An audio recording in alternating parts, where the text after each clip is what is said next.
First question. How did people in olden times remove really rotten teeth?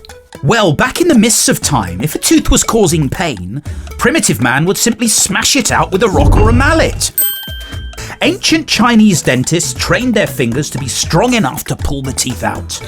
Luckily, in more recent times, special instruments were developed. These are much more hygienic, which is important, because for many centuries, infections caused by tooth decay and extraction were a common cause of death. Another good start, Professor.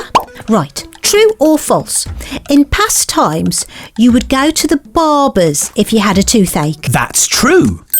For many years, as well as cutting hair, barbers also performed surgery and would pull out teeth. That's why they have red and white striped poles outside. It's to represent blood and bandages. Yuck! Here's a less gruesome question. What did people in the past use to clean their teeth? All sorts of things. Twigs or rags were often used to scrape or wipe teeth. People would also use chalk and brick dust to get rid of any muck. Sometimes they'd mix salt with bicarbonate of soda for a frothy finish. The first mass-produced toothbrushes began to appear in the 1800s, using bristles from pigs. And by the 1880s, tubes of toothpaste were available. Not sure I like the sound of a piggy toothbrush. Oh, here's a good one. What would you use if you needed false teeth in the past? Well, some false teeth were made from wood and others were taken from the mouths of the dead. Sometimes teeth came from people who would sell their teeth for money.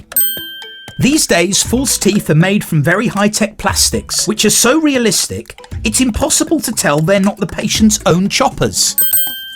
We're racing towards the finish. How long does it take to train to be a dentist today? Dentists are specially trained to be experts and have to study for as many as 8 years before they can treat patients on their own. And with modern technology in medicines, your local dental surgery is a perfectly pleasant place to be. Not like the 18th century barber shop.